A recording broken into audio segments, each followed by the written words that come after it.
Terceira aula de mecânica quântica, vamos falar hoje de osciladores de Planck, depois a gente já parte para a distribuição eletrônica e regra do octeto. O que seriam os osciladores de Planck? São átomos que vibram na estrutura de um objeto ao terem sua temperatura aumentada. Cada oscilador vibra com uma frequência fundamental, F, sendo que estes poderiam apenas vibrar em frequências da forma NF, com N inteiro. Mais uma vez aqui a questão da quantização, beleza?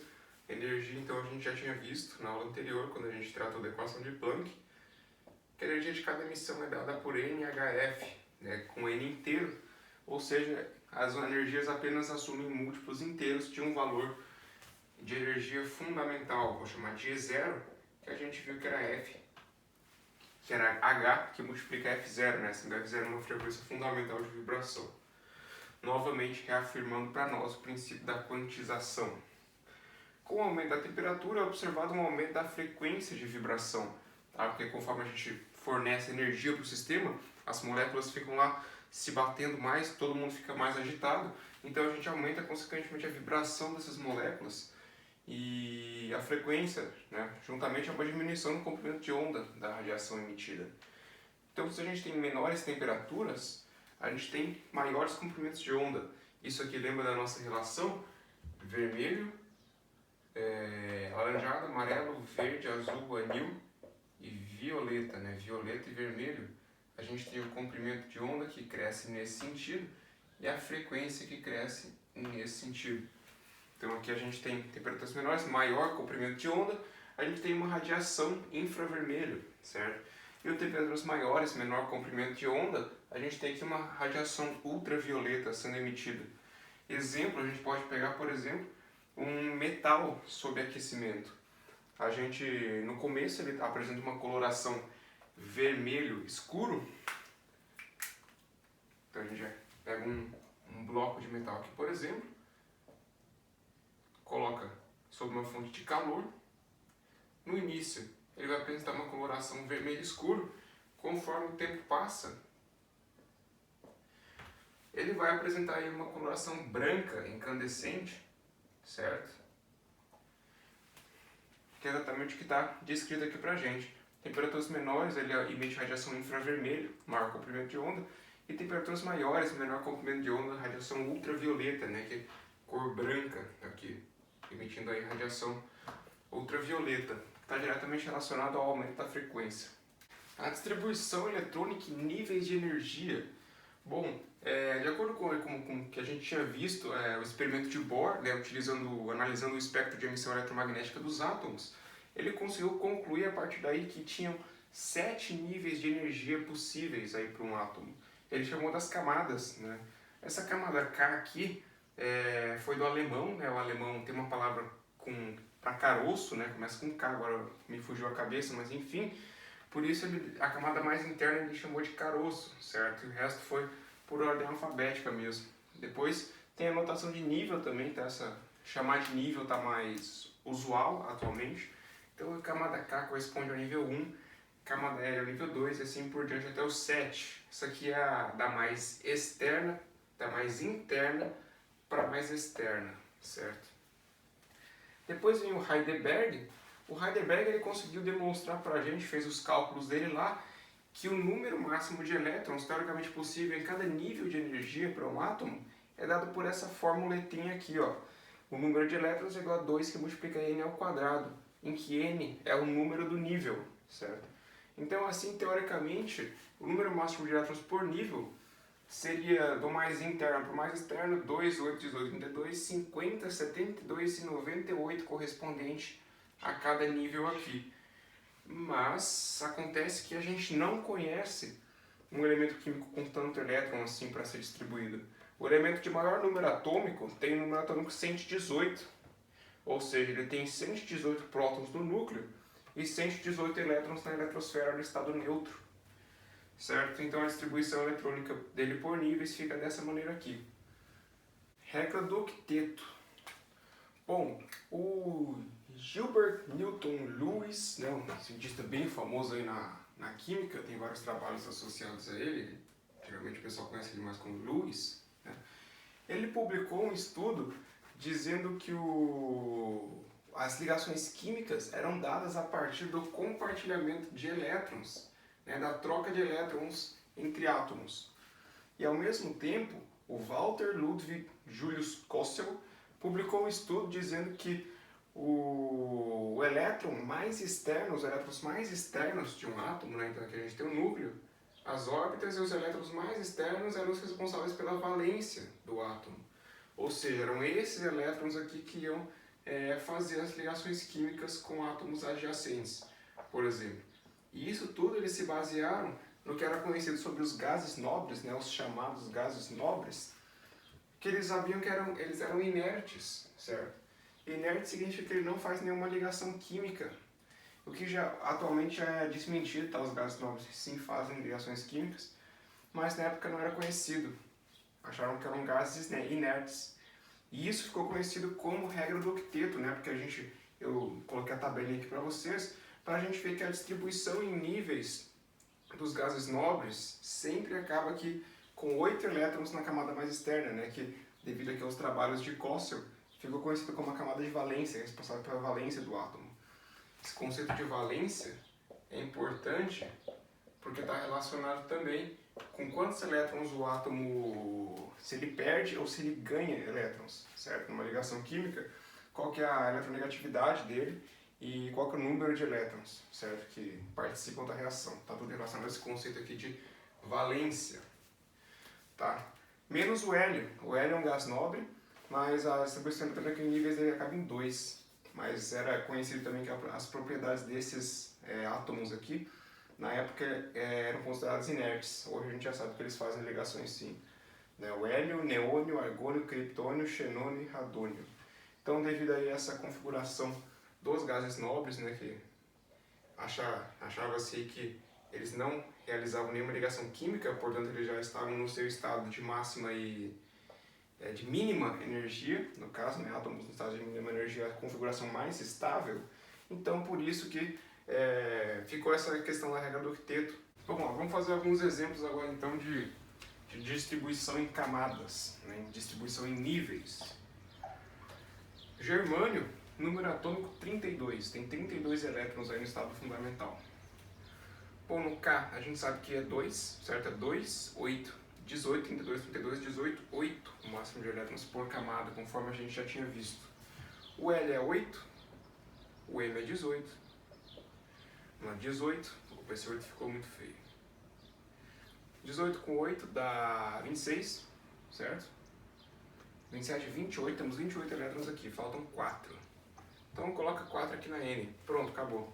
Distribuição eletrônica em níveis, certo?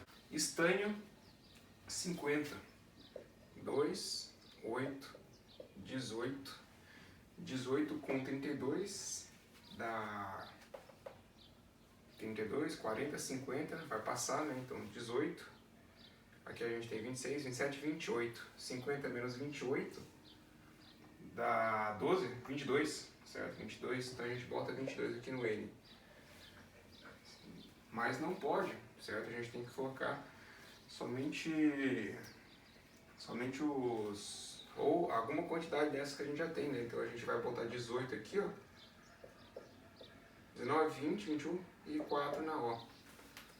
Beleza? A gente convenciona aí que a gente apenas pode colocar em cada camada ou 2 elétrons, ou 8 elétrons, ou 18, ou 32, algum desses 4 números, certo? Se ficar um número estranho, como por exemplo 22, a gente quebra em 18 e bota o resto para a próxima, assim que a gente faz a distribuição em níveis, certo? Antimônio, 51, 2, 8, 18, 18, 5, certo? Tem um a mais que esse aqui. Chumbo, 82, então fica 2, 8, 18, 32. Aqui a gente vai ficar com 50, 60, vai sobrar 6 a 22, certo? Então a gente bota 18 nessa e 4 nessa aqui. Bismuto, 2, 8, 18, 32, 18, 5, certo? Tem um a mais que um chumbo. E o polônio tem um a mais que o bismuto Então vai ficar a mesma coisa, só que ali na última a gente vai colocar 6, certo? Assim, ó. Agora aplicando a regra do octeto, né? Como é que vamos fazer uma análise aqui com base na regra do octeto. Se fosse fazer uma ligação química esse aqui, ou ele ia perder esses 4 elétrons, ou ele ia ganhar mais 4 elétrons, estabilizando aí em 8 aqui, beleza? O estanho é a mesma coisa. O antimônio aqui, como ele tem 5 elétrons, ele quer já puxar elétrons, né? Já tem uma eletronegatividade. Então ele vai ganhar 3 elétrons para fechar com 8 aqui. Ele faz 3 ligações químicas. O chumbo, ele tem 4 elétrons, né? Então ele pode doar ou ele pode receber, dependendo da ligação. O bismuto ele tem 5, então ele faz aí 3 ligações químicas, certo? 3 ligações covalentes para fechar os 8. O polônio ele tem 6, então ele faz 2 ligações covalentes para fechar os 8, certo? Aí ele estabiliza na configuração de um gás nobre, certo? Então assim que a gente faz a distribuição por níveis, espero que tenha ficado bastante claro isso. Lembrando que aqui em cada nível, a gente só pode deixar ou 2, ou 8, ou 18, ou 32 elétrons, certo? Por isso aqui, por exemplo, tinha acabado em 22, eu quebrei aqui, deixei em 8 e joguei os outros 4 para a próxima, para a camada de valência, a camada mais externa da nossa eletrosfera de cada átomo. Belezinha? Vamos falar agora aqui de distribuição em subníveis e diagrama de Pauli. Vamos lá, subníveis de energia, né? Finalmente chegamos aos subníveis. Essa parte da química aqui ela é bem difícil de detalhar muito, né? Até que eu estou tentando dar uma pincelada assim nos experimentos e tudo mais, mas é muito difícil de entrar em muitos detalhes assim porque é muito empírico, né? Tem muito experimento por trás disso. Então, geralmente essa parte da química a gente só aceita, tá? Só aceita que é assim e pronto, não tem muita demonstração envolvida. Apesar de eu estar tentando detalhar o máximo que eu consigo para ver se as coisas ficam um pouco mais claras, né? Se eu consigo elucidar conceitos. Enfim, bora lá. Sommerfeld. Vamos começar com o cientista Sommerfeld. O que o Sommerfeld fez e o que ele percebeu? Ele fez a análise do espectro fino de emissão eletromagnética de átomos, né? Lembra como é que funciona essa questão do espectro de emissão eletromagnética, quando a gente tratou aí do Bohr, né? Que o Bohr estabeleceu os níveis de energia, ele percebeu que a energia era quantizada. A gente tem aqui o espectro, certo? Eu já vou fazer o espectro descontínuo da emissão de um átomo. Lembra que as energias são quantizadas, então o espectro é descontínuo da emissão de qualquer átomo. E aqui eu vou colocar, por exemplo, os valores de energia do espectro. Então, um espectro genérico. Aqui essa é a primeira faixa de energia, depois eu tenho essa outra faixa de energia, depois eu tenho essa outra faixa de energia, depois eu tenho essa outra faixa de energia, e assim vai. O que é o espectro fino de emissão? Ele amplia essa faixa aqui e o Sommerfeld percebe que as faixas elas são divididas em outros pequenos intervalinhos, mais ou menos assim, ó. Ele consegue, analisando esse espectro fino, perceber que cada faixa de emissão eletromagnética é dividida em faixas, subfaixas, né, digamos assim. Por isso que surgiu o conceito de subnível de energia. E a proposta dele a partir disso foi cada nível N de energia estaria dividido em N subníveis. Então aqui a gente tem as camadas, o nível e o número de subnível aí por cada camada. Só tem que a gente não conhece átomo grande o suficiente, com a eletrosfera grande o suficiente para suportar esse tanto de subnível.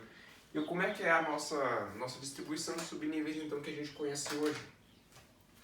A gente tem um subnível na camada K, no nível 1, 2 na camada L, 3 aqui, 4 aqui, 4 aqui, 3 aqui e 2 aqui. Você vê que até aqui chega ao previsto teoricamente. Quando chega aqui a gente não tem átomo suficiente para ter 5, 6 e 7 aqui. Talvez tenha, a gente não conhece, vai saber. Mas o que a gente tem hoje, até o maior átomo que a gente tem hoje, número atômico 1 até 118, a configuração de subníveis segue isso aqui. E são 4 os subníveis conhecidos, S, P, D e F. Isso aqui é por razões históricas, tá? Essas letras. O S é de sharp, do inglês.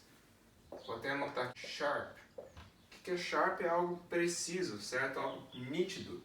Então você olhando aqui essa arraia do espectro de emissão, você vê uma linha bem forte, bem definida. E isso foi dado o nome de subnível sharp, ou S. O P é de principal, certo? Então o subnível que mais se destaca, aqui tem as características dos subníveis, por exemplo, o subnível aqui que se destaca mais, eles chamaram de principal. O D é de diffuse. Agora não me lembro se tem 2 Fs aqui, acho que tem 2 Fs, né?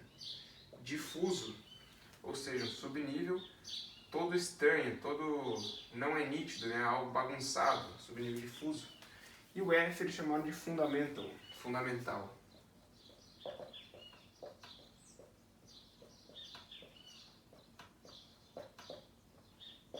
Fundamental, certo? Subnível aí que tem umas características bem definidas e um papel importante nessa divisão do espectro eletromagnético.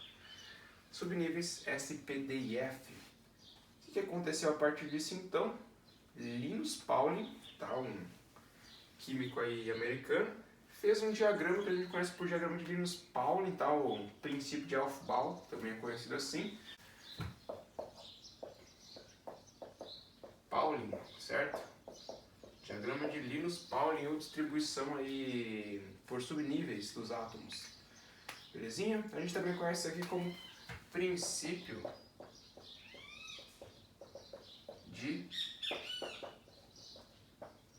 de Aufbau, certo? Vem aí do alemão, que é construção. Belezinha? Vamos tratar disso aqui agora então.